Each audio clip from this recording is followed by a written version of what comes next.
From the beautiful city of Los Angeles, California, we bring you the Gimme 3 podcast.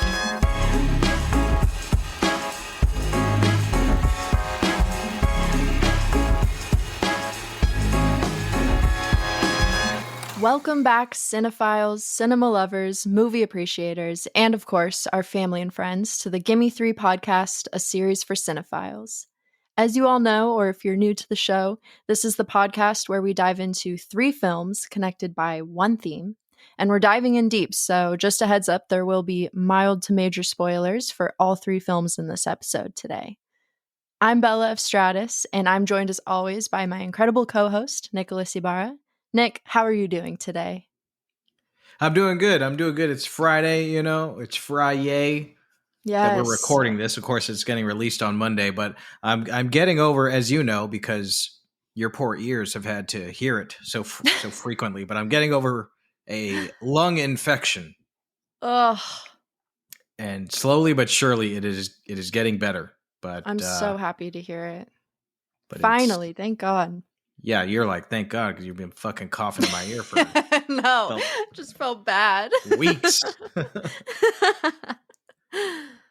Today, on Monday, Today we are honoring the illustrious 7-decade career of Dame Maggie Smith, who unfortunately passed away this year on September 27th at 89 years old. So 70 years of the stage and the screen, I think it's safe to say Maggie Smith was one of the greatest and most iconic British actors of all time. She is one of 24 people to earn the Triple Crown of Acting, which is an Academy Award, an Emmy Award, and a Tony Award. And that's just one highlight of her many awards. In fact, she's got a pretty amazing 5, 4, 3, 2, 1 here with 5 BAFTAs, 4 Emmys, 3 Golden Globes, 2 Oscars, and 1 Tony Award, which is pretty cool. Wow, that is crazy. Right? I know. I was like, that is just a weird coincidence. But in 1952, Smith started her theater career as a student at the Oxford Playhouse before making her Broadway debut just 4 years later in a play called New Faces. From there, her career skyrocketed, and she became one of the most renowned actors in British theater for decades. And in the late 1970s, she received 2 Tony nominations for Private Lives and Night and Day. And in 1990, that's when she won her first Tony Award for Best Actress in Lettuce and Lovage. And that's just half of her incredible career.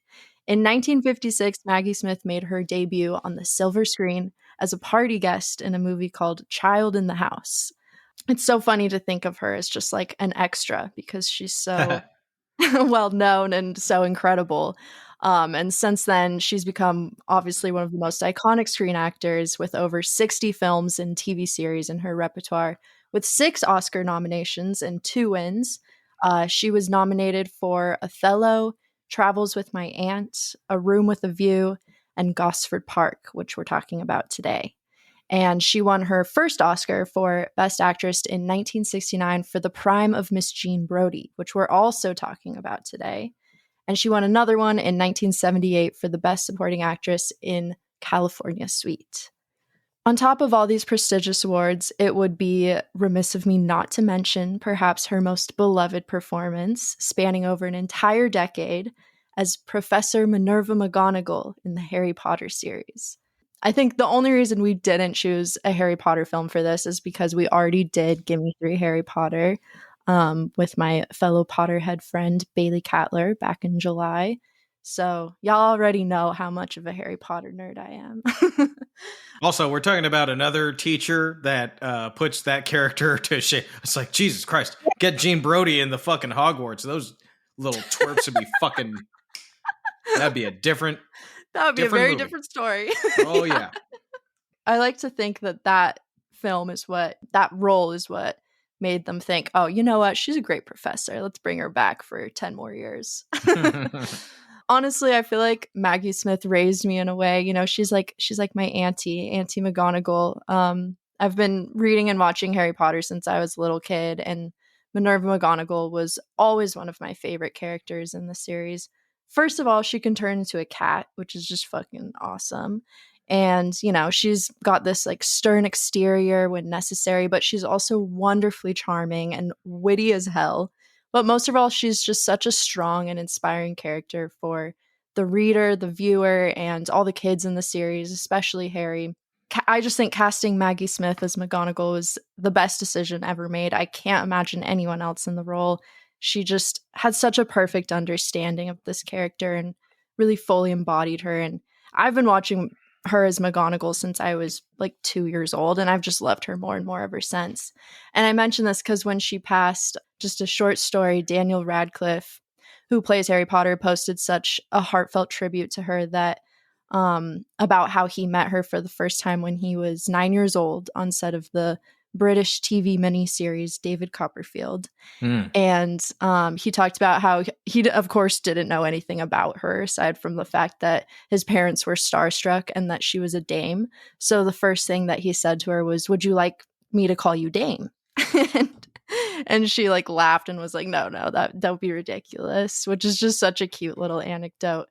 But anyways, as he got older and learned more about her extraordinary career and watched more of like her most acclaimed films and performances, he was just blown away and just felt even more lucky to have worked with such a legend.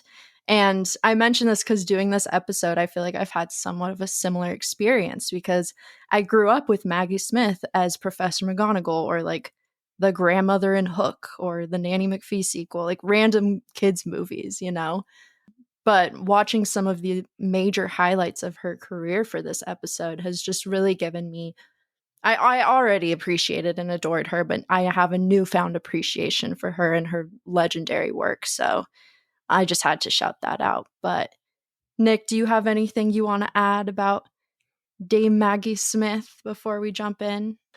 Well, in our previous episode, we talked about you getting a Demi Moore education, and I feel like I'm in kind of the same boat as you. I was not as privy to some of Maggie Smith's classic work and some of her more dramatic work. So two of the movies that we're going to discuss today were first time watches for me. One of them in particular really has stuck with me since I've watched it and is going to stick with me for a long time.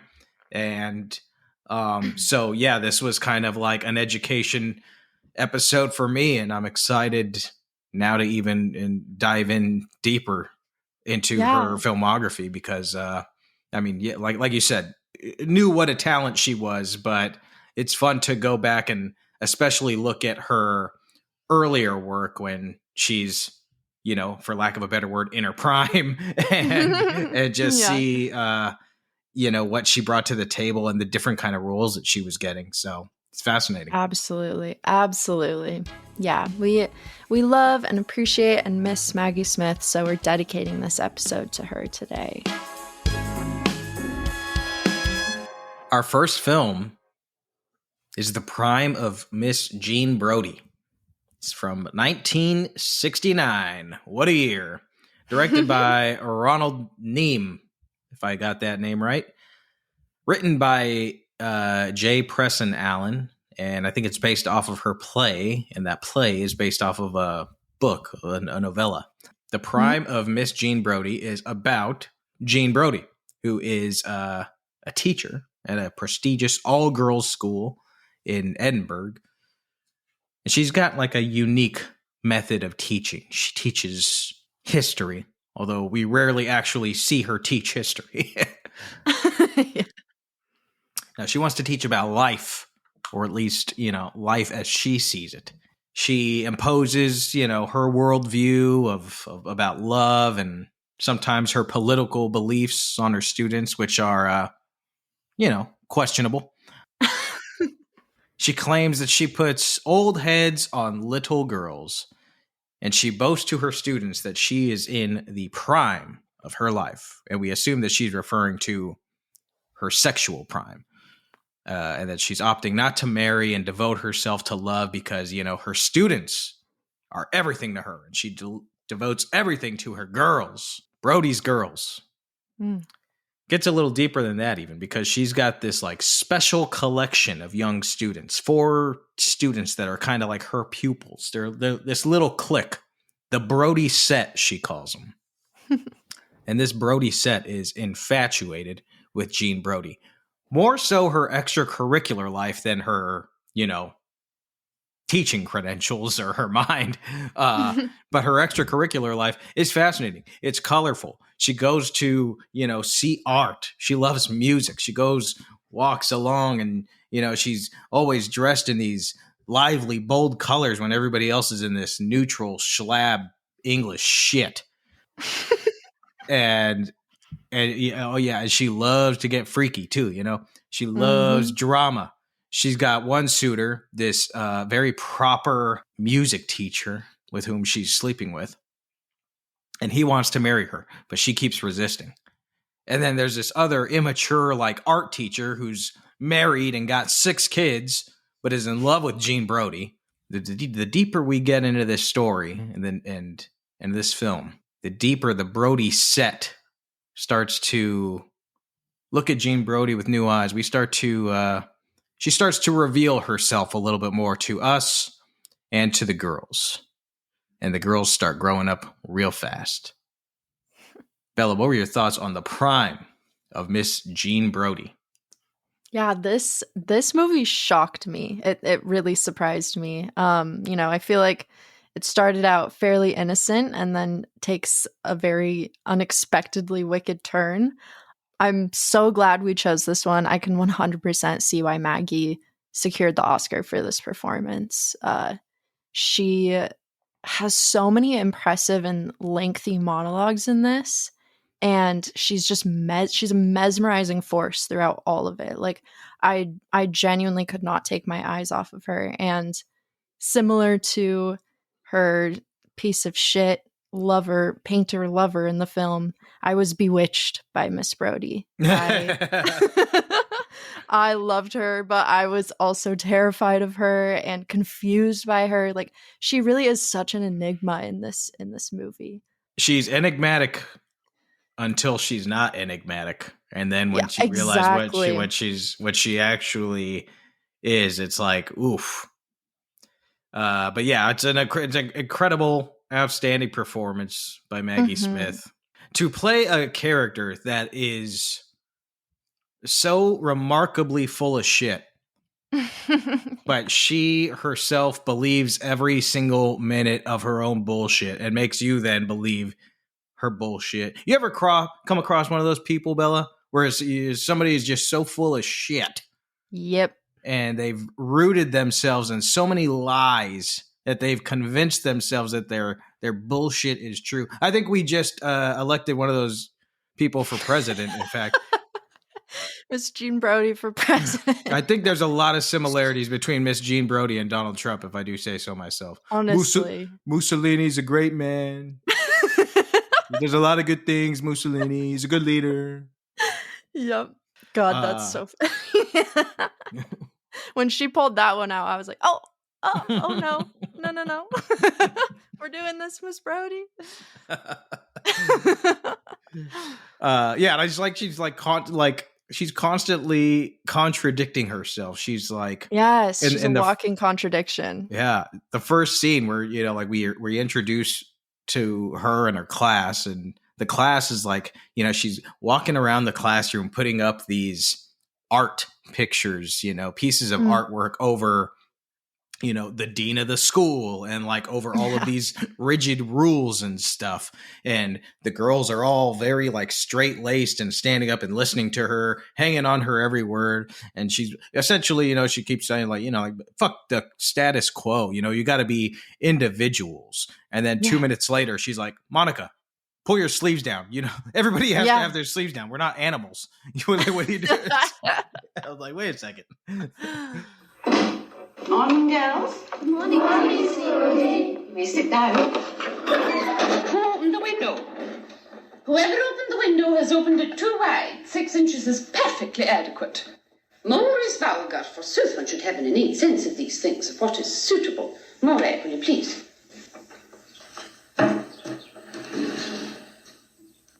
Thank you. Nice see we have 2 new girls this term. Will the 2 new girls please stand up?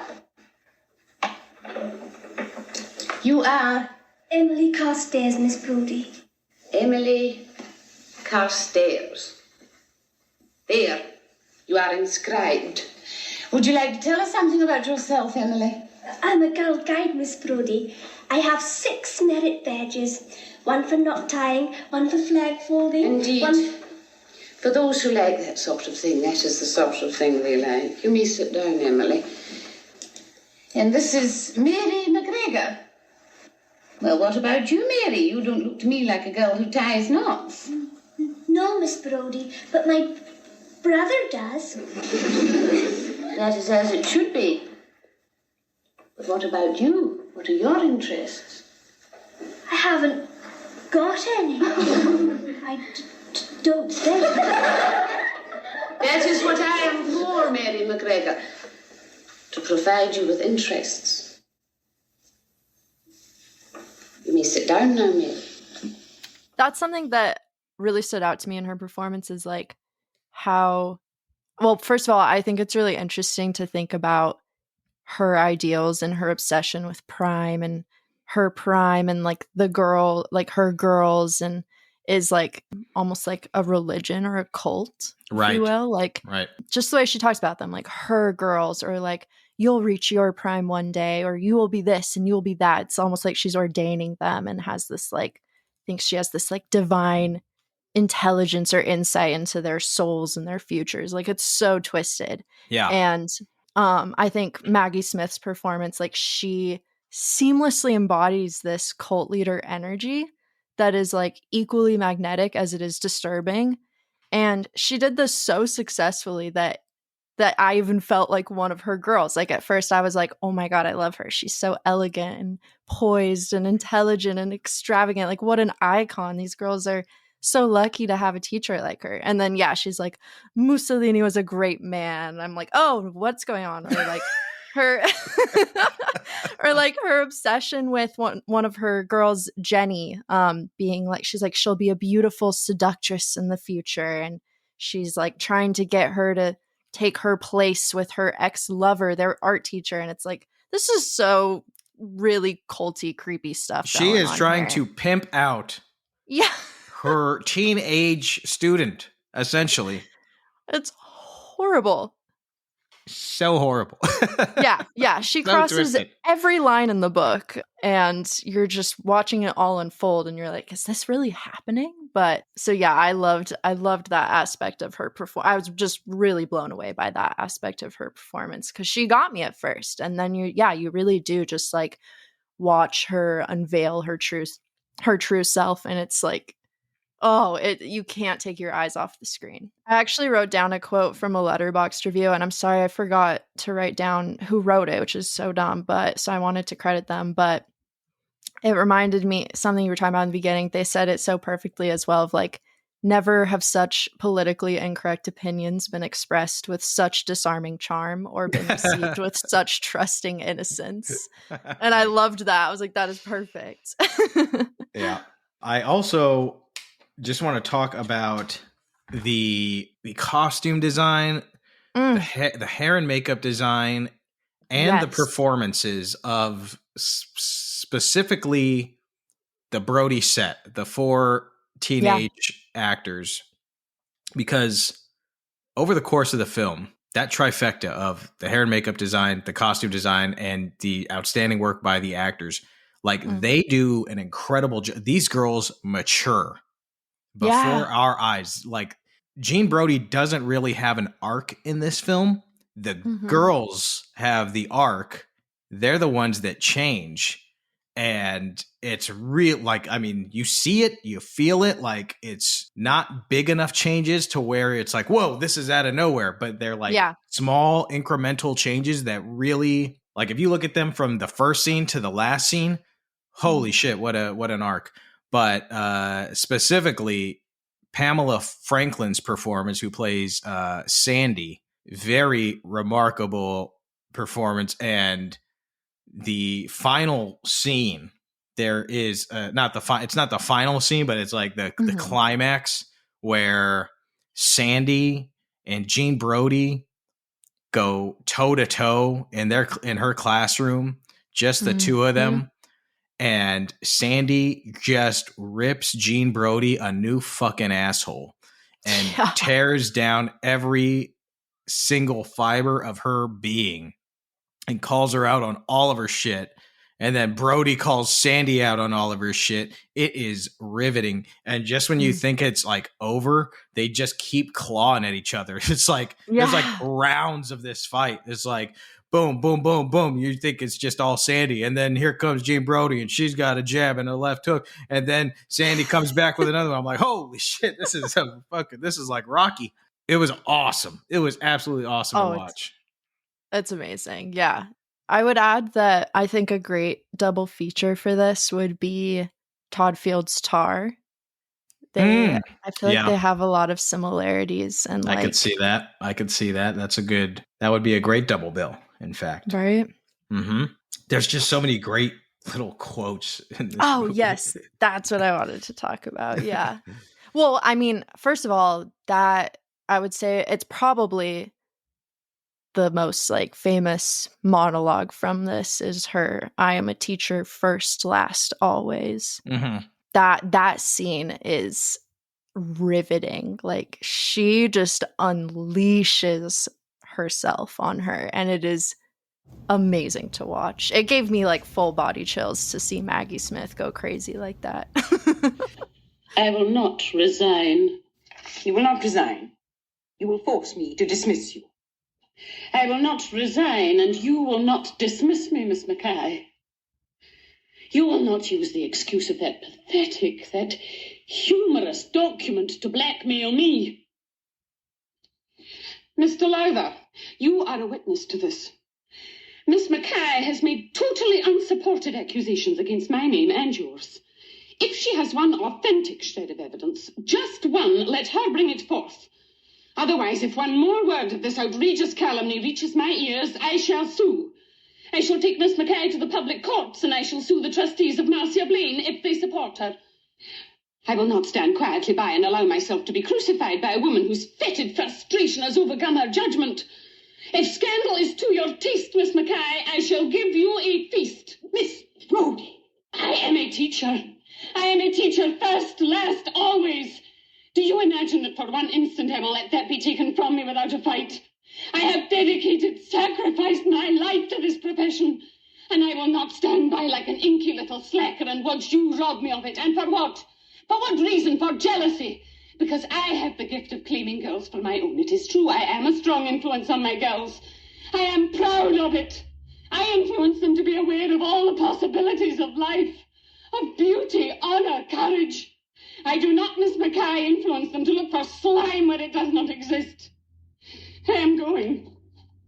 When my class convenes, my pupils will find me composed and prepared to reveal to them the succession of the Stuarts. And that was kind of the scene where I was starting to be like, why are you so... What are you hiding, woman?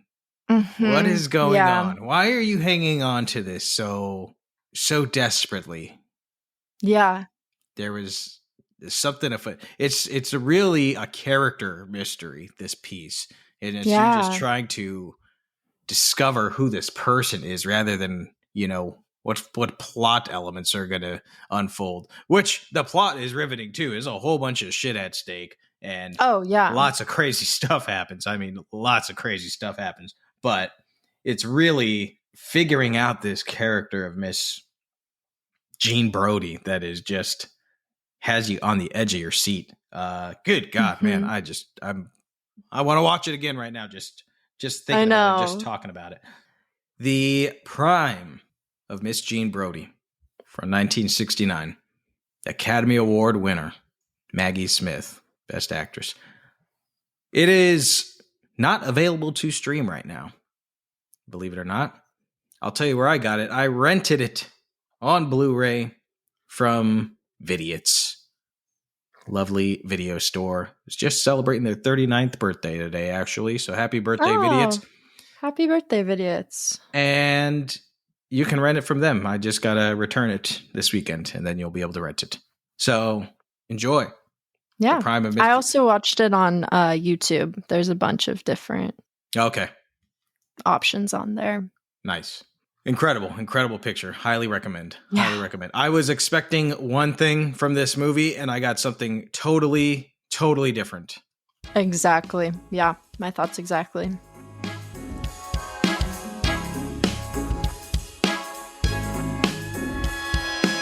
Up next, we've got the iconic 1992 musical crime comedy Sister Act, directed by Emil Ardolino, written by Paul Rudnick, and starring Whoopi Goldberg just a few years after her Oscar-winning performance in Ghost, which we actually talked about last week in our Demi Moore Spotlight episode. We also talked about how Ghost was the highest-grossing film of 1990 and the most rented film of 91 in the US, and Sister Act was also actually one of the highest-grossing comedies in the early 90s, starting with a $31 million budget and grossing $231 million worldwide.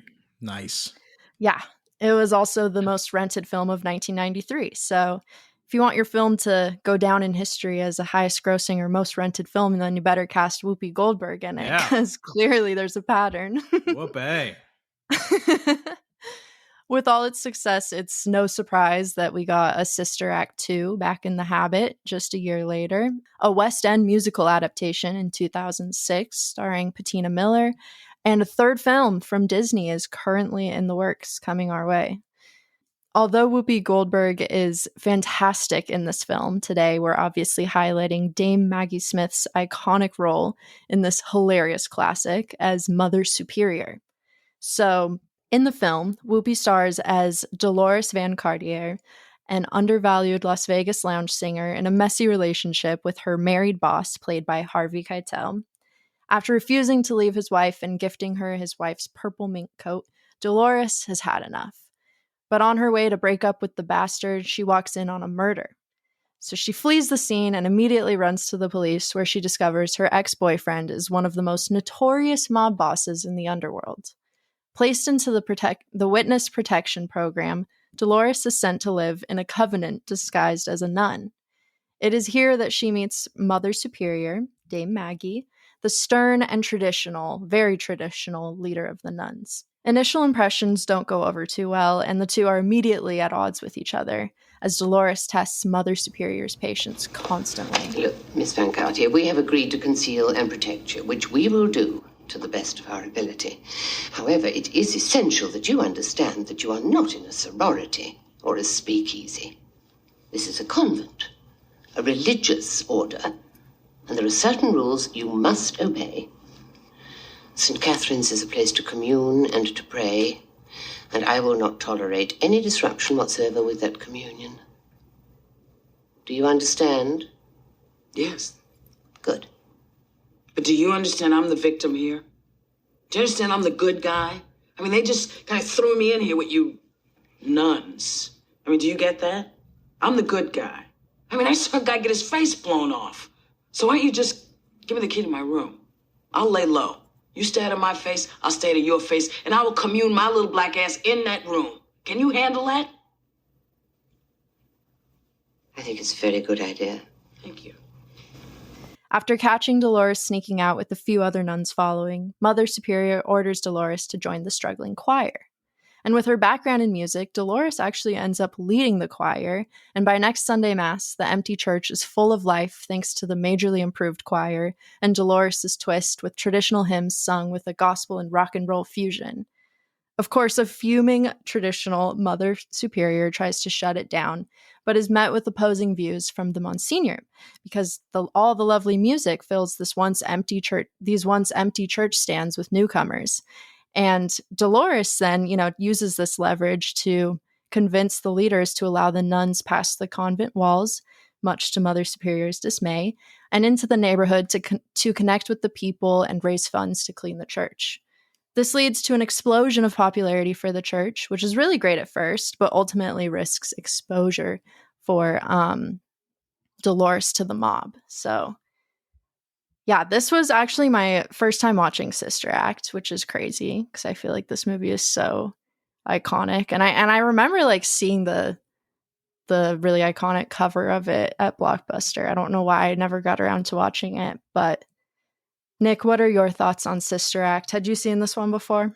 Yeah, I had seen it a lot as a kid. This is much better than I remember it on the whole. But after rewatching it, I realized how much of this film I remember despite not seeing it since, I don't know. I probably wasn't even 10 years old the last time I saw this film.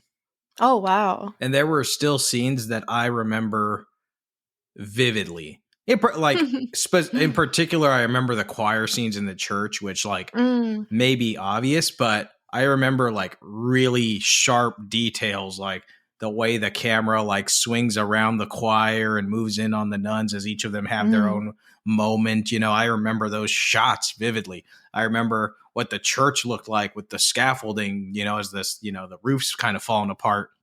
I even remember like specific edit points. Like I remember I was rewatching it. I was like, oh yeah, homegirl's going to do this now with her voice. This is where she comes in. And then, they're going to cut to Maggie Smith here. Like really weird, vivid things like I remembered about this film. So I think that's really saying something, that a film that I hadn't seen in 20 plus years can be like, scenes can be burned into your brain like that.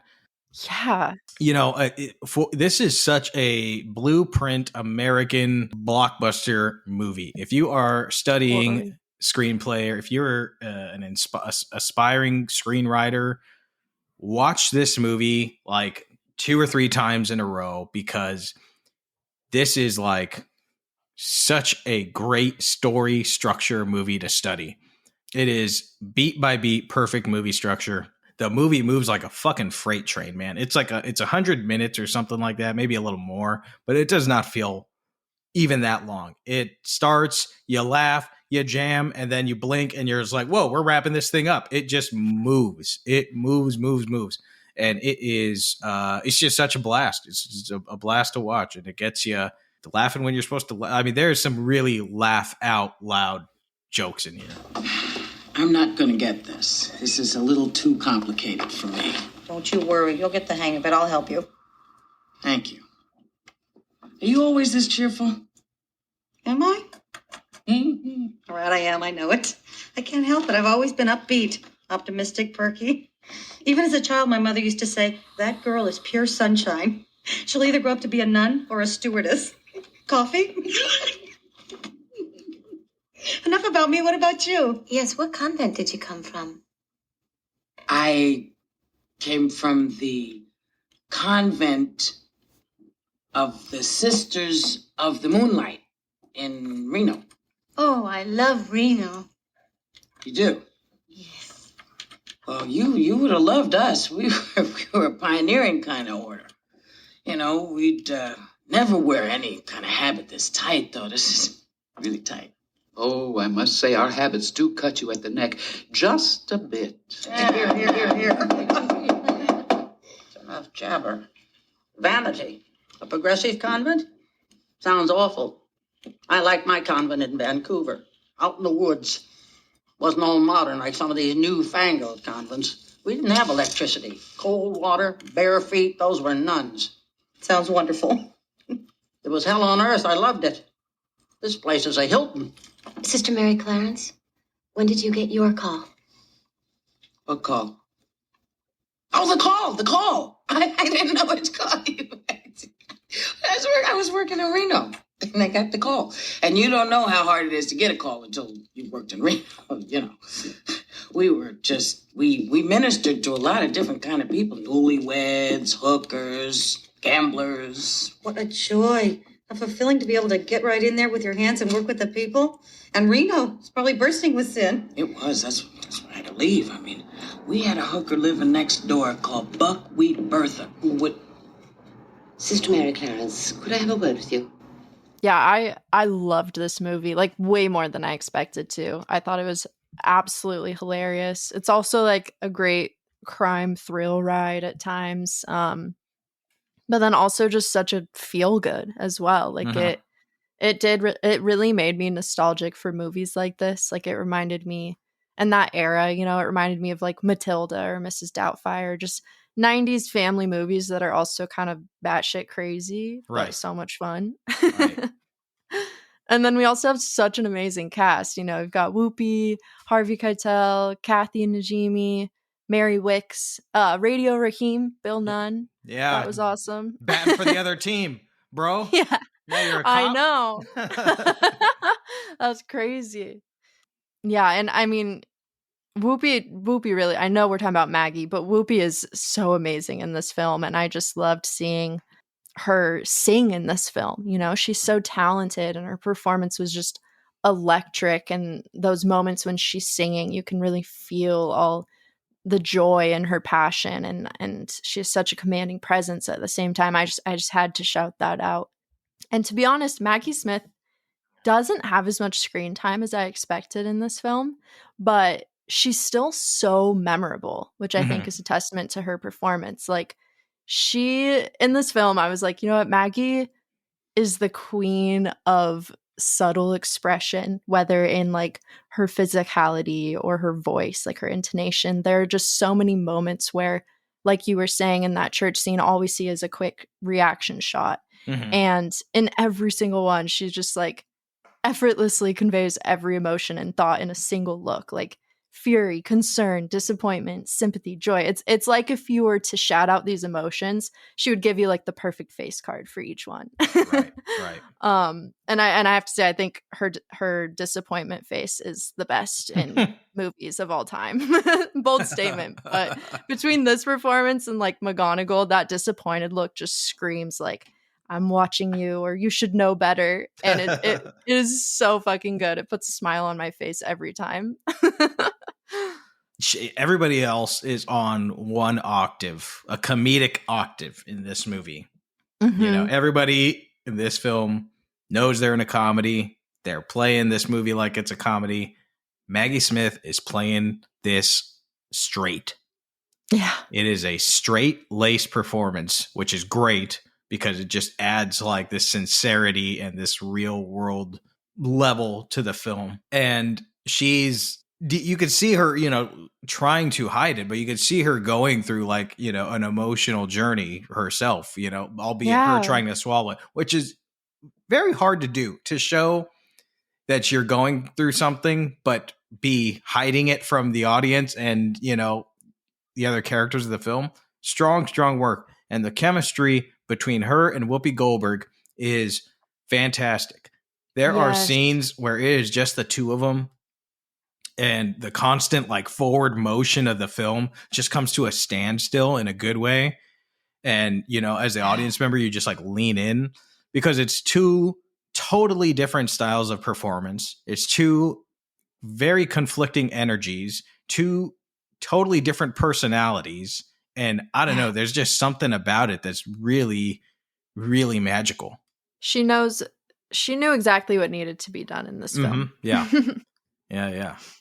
I have to say, though, in terms of like comedy, you know, she's praised for her wit, and I still think she's underrated in her moments of comedy, because she can be so damn funny. Like even I was thinking of, you know, obviously her, like we were saying, her character is kind of strict or restrained in this, but I love at the end of this film, all the nuns have hijacked a helicopter to Vegas to save Dolores, and Harvey Keitel has her at gunpoint, and his henchmen are like refusing to shoot her because she's a nun, and he's like, come on, she's just a broad. And then Maggie just booms, I can assure you that she is no broad. Right. Something. But she's playing it, she's delivering that line straight as an arrow, which makes it funnier. It's so funny to hear her say that. Yes, straight as an arrow. Couldn't have said it better myself. And it's so unforgettable. And I'm like, yeah, that's going to be one of my new random quotes. Just, I can assure you she is no broad. There's another line that she gives that is so funny that she also delivers super straight-laced. And she's like all pissed at Dolores because Dolores has turned the choir into a soul group. And she's like screaming at her. She goes, boogie woogie on the piano? What is this? You know, like she's so dead serious about how there's no boogie woogie on the piano. Come on, this is church. Not in church. Oh my god, yes, she's so good in this. I love her so much, and at the end, their big hug, I honestly got emotional. I was like, I want a big hug from Maggie Smith. Like, she's just an angel. Yeah. She's amazing. Well, literally now. Yeah. Real quick, I think it's worth mentioning. Yes. 1992, the year of Harvey Keitel. This man had 3 films released in 1992. Listen to this eclectic mix of movies here. I'm excited. Yeah, Quentin Tarantino's debut feature, Reservoir Dogs, which Keitel filmed right before Sister Act. So this motherfucker went from filming Sister Act. No, he went from filming Reservoir Dogs to Sister Act. Stayed in character. And then Bad Lieutenant also came out in 1992. That is so fun. I haven't seen that one yet, but it's on my list. A lot of my friends love that one. Oh, Jesus Christ. Your friends are fucked up. I know. Crazy year. That's like on par with Jim Carrey's, crazy year of 1994, where he did Dumb and Dumber, Ace Ventura, and The Mask in one year. Oh my God. But, okay, I got 3 pieces of trivia. Yay, let's go. Sister Act trivia. Whoopi Goldberg hired Carrie Fisher to rewrite some of her dialogue because she wasn't super pleased with the dialogue of the original script for her character. So she hired Carrie Fisher, who's, in addition to being an actor, is a very strong writer. And anyways, some of these rewrites caused a lot of arguments with the studio execs on set. And, at one point, Carrie Fisher just told Whoopi Goldberg, you need to take it easy here because you're getting into a pissing contest with people who have actual dicks. Which is a great piece of dialogue in and of itself. Yes, that's amazing. Okay, piece of trivia number 2. I would actually love to see this version of the movie. Pedro Almodovar was originally asked and offered to direct Sister Act. No fucking way. What a different and fascinating and honestly, oh man, I can't know. I can't imagine it. That's why I kind of would love to see it because I actually can't imagine that movie and it fucking rocks. Interesting. Yeah, that would be so. Oh my God. Yeah. Wendy McKenna.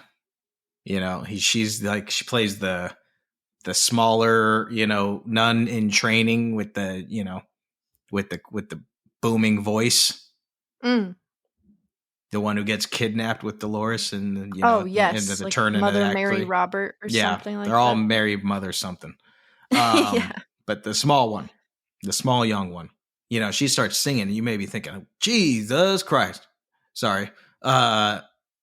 How does that voice come out of that small little woman? Yeah. Well, it's because it's not her voice. Oh. Andrea Robinson did the vocals for her character. So if you're thinking, wow, what a voice on Wendy McKenna. No. That's hilarious. Not at all. Not at all. Andrea Robinson is the one with the wicked good voice.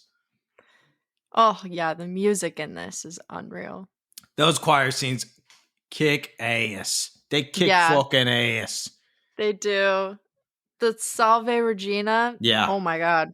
I was dancing around. It was awesome. It was a party. It rocks. It's awesome. I love how it starts drawing in all the sinners from the bar across the street too.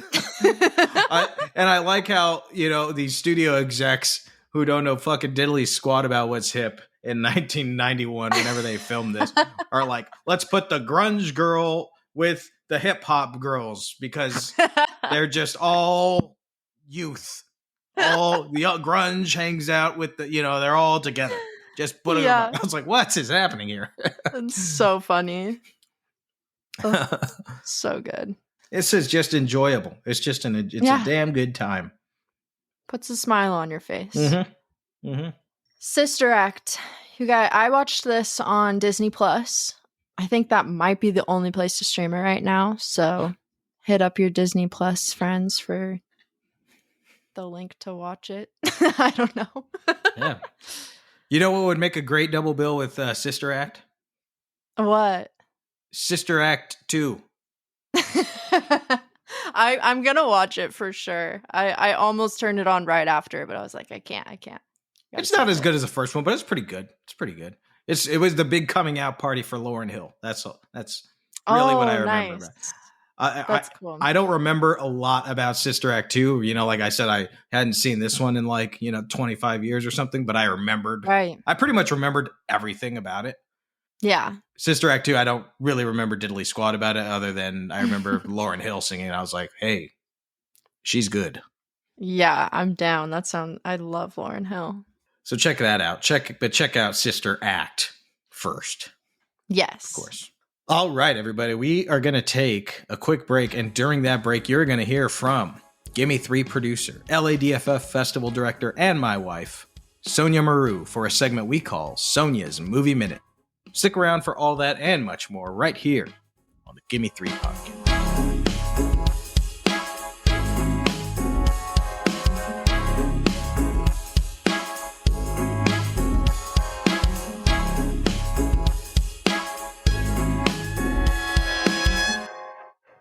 Hello, I'm Sonia, and this is my Movie Minute. I'm going to break my rule again and go off topic for a minute, because I just went to a preview screening of Gladiator 2. For the last 6 months, I've been working on a pretty massive ad campaign promoting Gladiator 2, Pepsi, and the NFL. Many people have spent countless hours working on this project, and with the release of the movie this week, our work will finally be complete.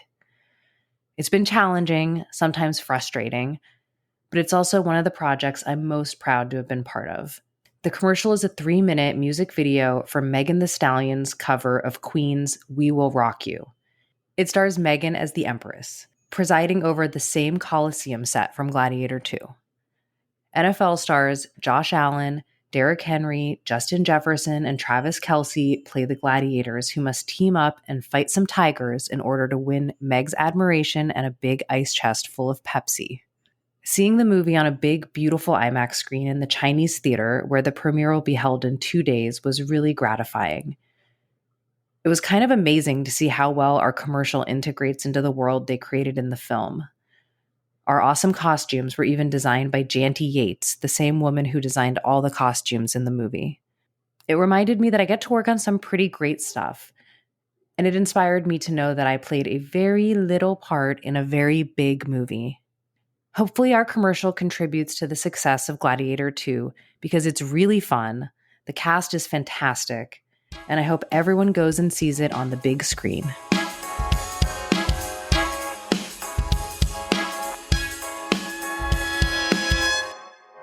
All right, welcome back to the Gimme 3 podcast, everybody. A series for cinephiles, the show where we pick 3 films connecting one theme, and the theme today is Maggie Smith, honoring Maggie Smith, the late, great Maggie Smith, Dame Maggie Smith. And thus far, we have talked about her Academy Award-winning performance in the prime of Miss Jean Brodie, and, of course, the early 90s comedy/musical classic Sister Act. And now we are going to bring it home with another Academy Award-nominated performance by Dame Maggie Smith, and that is for her work in Gosford Park from 2001. It's directed by Robert Altman, written by Julianne Fellows. Do you realize, Bella, we decided not to do California Suite because we're like, that's an ensemble piece. We want to talk more about, movies, stuff. Right. I'm an idiot because I was like, well, we picked the fucking Robert Altman movie. Of course, that's going to be an ensemble piece. This is like the ensemble piece of all ensemble pieces. I think the cast really is like about 752 in this movie, and they're all have speaking roles and a lot of screen time. But in any case, Maggie Smith is great.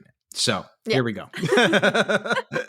Exactly. The year is 1932. The subject is the wealthy, the super wealthy, and their servants. So we've got the wealthy industrialist, Sir William McCordle, and his wife, Lady Sylvia, and their daughter, Isobel. And they are hosting a shooting party at their country estate called Gosford Park. Now, if you grew up poor like me, you know what the fuck a shooting party is. It's where you get a whole bunch of people, you come to your house, and you shoot animals. Lovely. And then you got Constance Trentham. That's our gal, Maggie Smith, in her Academy Award-nominated performance. And you got so many more characters. The guests of this party are all these British elite, you know. And there's a few Americans in there as well, American filmmakers who are visiting / using this as an opportunity to do research for their next picture, a Charlie Chan picture. So we kind of struggle to keep up with the labyrinth of drama and history between all these wealthy folks because there's all this shit going on between them. And yeah. But what ends up being more interesting is the world that is below the party, you know, the servants of these rich assholes, which nearly all of them have brought their own servants. But our POV is mostly through Mary. It's Maggie Smith's servant, who's played by Kelly MacDonald, who is just great in everything she does. I just love her. Oh, same. She's new to her job. She's new to this world, and like us, she's a little bit overwhelmed by the whole situation. So as the days-long party progresses, the secrets get dirtier, you know, the tensions get a little bit sharper, and everything starts to come to the surface. And our host, Sir McCordle, is found dead in his study. And everyone, party guests and servants alike, are all likely suspects because he is a shit. Yeah. Bella, what did you think of Gosford Park? Pardon my French, but holy fucking shit. This was maybe the easiest 5 stars I've given a film on Letterboxd.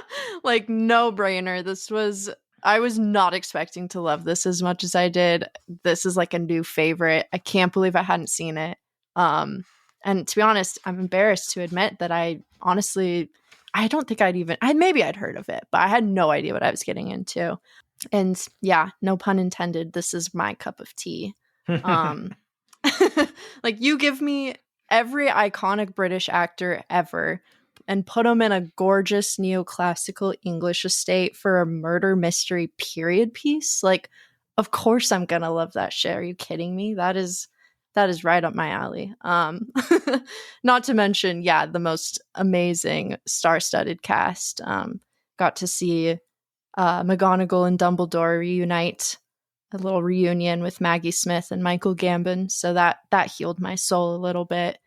And Michael Gambon is so funny in this film. He's monstrous, but he's also really funny. Yeah. And yeah, similar to you, I've always been in love with Kelly MacDonald ever since I saw her in Nanny McPhee as a kid, which could be my most watched film of all time. So she's just one of my favorites, and I'm always excited when she pops up in a film, and she was phenomenal in this. Oh my God. I also wanted to shout out Emily Watson, who popped off in this. I had never seen this side of her before, and I loved it. She I don't know, I was obsessed. I loved her character in this. And this was also the first movie where I was like, oh wait, Clive Owen is kind of sexy? What? Wait That's a second. Crazy. You didn't think Clive Owen was sexy before this? He didn't do it for me. But this movie really, really changed my mind. I was like, sheesh, this is new. Fascinating. I know. I didn't see it coming myself, but yeah. So I just, that was kind of just my stream of consciousness on the cast watching this. I was just like, oh my God, love everyone in this. Oh, Richard E. Grant. I think he's one of the all-time best. I love him so much. Yeah, I should have gone through. I should have gone through the cast, but it's just like like literally There's too many. every great Yeah. British actor who's ever lived and who had a pulse at the time of 2001 is in this movie. Yeah. No, I'm like just naming some highlights. Like this is like just a few of them because there's so many members in this. I also want to shout out Stephen Altman, Robert Altman's son, who did the tremendous production design in this film, which actually got him nominated for an Oscar as well. I was just drooling over the production design in this. Like I loved the warm color palette, all like the bronze golds and deep reds and the texture in every room, the wallpaper. It's so picturesque, and then of course the costumes are to die for. Like visually this movie is just beautiful. Yeah. You started mentioning Helen Mirren before I cut you off, but Helen Mirren was also nominated for an Academy Award for her performance in this film, and she is a sneaky performance too. Boy, wow. Wowie. Yeah, that one hurt. This is not my cup of tea, I'll say, Bella. Like this is the kind of movie that, like, when I see trailers where they're like in a period where they were English people and they talked a lot, I go, fuck.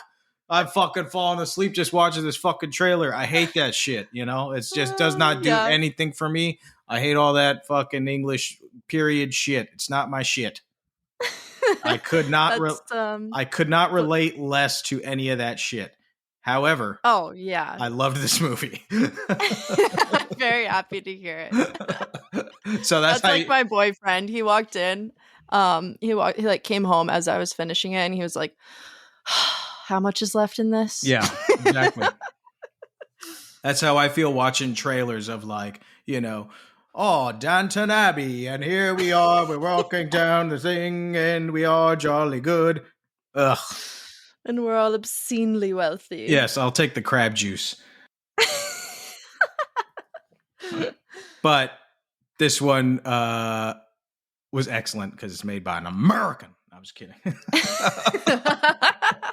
Well, you can sense it, too. Yeah, it does have a very American sensibility. It's almost like tongue-in-cheekish a little bit, if that makes sense. Very black comedy, very, very tongue-in-cheek.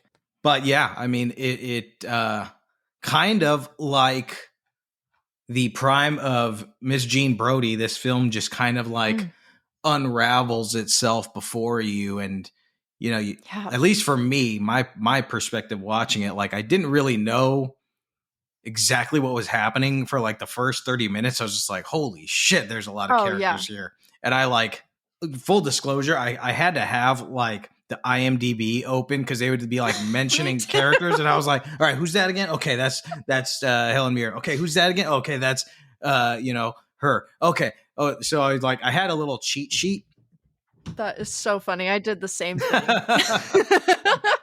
I mean, I'll tell you, this cast is so stacked. It does kind of settle into itself, and, you know, murder mystery aside, the emotional connections between the characters, and then finally what reveals itself to be a statement and depiction of class systems and how this wheel keeps turning.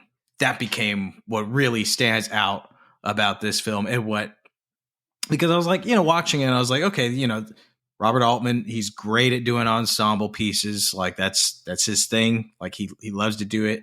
And for the first half of it, I was like, it's obviously well made. I'm totally hooked. I'm totally in, but it doesn't have, like, you know, that biting political statement or that like socialist anarchist energy that, you know, say Nashville or Shortcuts has. Mm-hmm. Until it does. And when it does, holy fuck, it might be one of his most like profound wallops of an ending that he's done in his illustrious career. I totally agree. At first I was like, oh my God, this whole movie is just gossip. Mm-hmm. Like, that's crazy. I'm just a fly on the wall in this mansion. And yeah, it's amazing to watch, but you're also like, I'm lost. Like, I don't know these people. I don't know what's going on, but there's a lot going on. Yeah.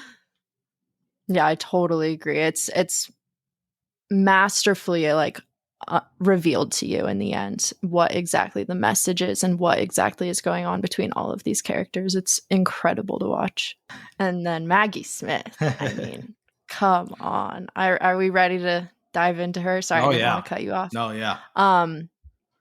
I can't begin to describe how much I adored her character and her performance in this, because she is queen bitch. Dude, like, she is such a lovable bitch in this. yeah, I love how aggy and snarky and snobby she is. Like, the very first line is, "I can't open this wretched thing," and she's got like a thermos, and she makes her maid get out of the car in the pouring rain to open it. Like, just such a snob, and I loved it. And once again, like, her wit and her timing just made her the highlight of this movie for me. Like, I laughed out loud every single time she opened her mouth. She had some of the best one-liners and perfect delivery.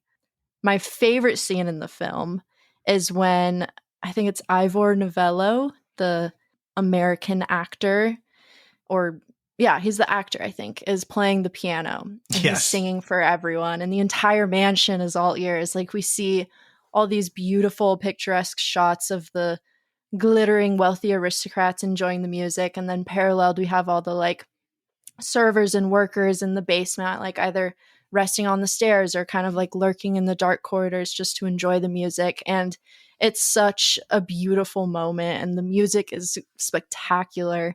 And then Maggie Smith, Lady Constance, is just the ultimate vibe killer. She's like so unimpressed with Ivor and literally cannot help herself. Like, she can't bite her tongue and just always has to say some like nasty, snarky comment about him. And during the first song, she's like, "Seems to be much more than background music." Dude, I laughed out loud.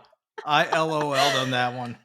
Me too. It's so good. And then my favorite is when he finishes the song, everyone's clapping, and she like flinches and she kind of holds herself back from fully covering her ears. And she's like, please don't encourage him. He'll just go on and on. She's just such a hater. She's so real in that moment. She's like, oh my God. Like, she really does not want this fucker to play another song. Really, it's like killing her. Like, she's gonna like go insane. Oh, it's so funny. And so she'll have like moments of that where it's just like you can sense all her irritation. Like, she's just so irritated and fussy. But then there's this totally other side, like on the flip side, there's this totally different side to her where in another great scene, Mary is serving her breakfast, and she notes that the marmalade isn't homemade. And she's like, bought marmalade, that's very feeble. But then she tries it and she's like, ooh, yummy, yummy, yummy, yummy. And you're like, what is going on with this? Like, this woman is a child. She's like a little baby. Right. On her, I don't even know how she's related to Michael Gambon's character, but she's on his allowance for a lifetime, we learn, which is just absurd. Yeah, it's hard to tell if she's like a cousin or like a sibling from like a half marriage or something. Like, who? Yeah, she seems distantly related. Yeah. Right? Something like that. I don't know. But because she seems like very close to him and his like immediate family compared to everyone else who's more like guests. And that's why I love her character so much, because everyone else does kind of like tread on eggshells. She's just like, I'm just at the family affair again. Like, family reunion. I don't give a fuck what's going on. It's so good. I love her attitude in this. Yeah, she is incredible. I laughed out loud in so many of her lines. Yeah. But yeah, I mean, there is a very strong mystery element to this film. Mystery about obviously who killed this old fuck, but there's a even more intriguing mystery to this film about the relationship between some of these servants that is happening underneath the party, sexual relationships, parental relationships. And I mean, this movie is over 2 hours. I think it's about 2 hours, 20 minutes. But again, it does not feel like that, man. Like, it is because you're just like you're just like, it's just juicy, juicy, juicy all the way through. And then the third act is such a emotional roller coaster, and it leaves you kind of stunned at the end. Yeah. I loved every second of it. I actually can't emphasize enough how much this film doesn't feel as long as it is. Like, I almost wanted more, Yeah. which is kind of crazy because usually I'm like, I can't do 2 hours or like 2 hours max. For me lately, I've been kind of a lazy viewer. But this, I was like, give me more. I will watch it for the next 3 days. Like, I was really enjoying myself. I could have done with another day just eavesdropping on all this gossip and, sneaking around, seeing who's porking who. Yeah. Yeah, I love how they gave us like bits of things that never even fully got revealed. But it's like, we know that's going on. Yeah, right. It's so much fun. Alrighty, check it out. You guys can watch Gosford Park I streamed it on Amazon Prime, but I'm sure you'll find it at your local video stores as well. Well, that is a wrap on our Dame Maggie Smith tribute episode. Miss Brodie, Mother Superior, and Lady Constance, 3 unforgettable performances from a truly outstanding actor. And this is just the tip of the iceberg of her filmography. She's left behind a rich legacy of performances, and there's so many more to be discovered. So hopefully this episode has inspired you to check out at least these 3 films, if not more. And we'd love to hear what you guys think of this episode and these 3 films. You can send us a quick text by scrolling down to the episode description and clicking the send us a text link. Feel free to send us movies or themes that you'd like to hear on the podcast as well. We love to hear from you guys, and we always appreciate the feedback. You can also leave your comments on our Instagram at Gimme3Podcast. That's GIMME spell out 3 podcast. We post a fun edit of all the films featured in our episodes each week, and we'll also feature polls on our story for future movies for you to vote on for the next films that we talk about. So stay tuned. And if you're enjoying our episodes and you want to help us reach even more cinephiles like you, we'd love for you to download our episodes on Spotify or Apple Podcasts, wherever you listen to us. It's a super easy way to support the show and just make sure that you never miss out on the next episode. You can also subscribe to our Patreon for just $5 a month to access all of our bonus episodes. We just dropped our most recent episode, October Discoveries, where Nick and I each pitched 3 movie recommendations based on what we watched last month. And we talked about some amazing hidden gems and must-watch movies from 2024, all spoiler-free. So if that piques your interest, scroll down in our episode description to subscribe. Shout out to all of our listeners and all of our subscribers. Thank you guys so much. Your support means the world. Alrighty, Nick, tell our lovely listeners where they can find you on the socials. You can find me on Letterboxd at Nicholas Ibarra, on Instagram at Nicholas Ibarra, and on Twitter, also known as X, at Nicholas P. Ibarra, and the P stands for Prime. Nice. And you can find me on Instagram at Portrait of a Cinephile or on Letterboxd at BF Stratus. That's just B and then my last name, F Stratus. Once again, thank you for joining us on the Gimme 3 podcast, and we'll see you at the movies.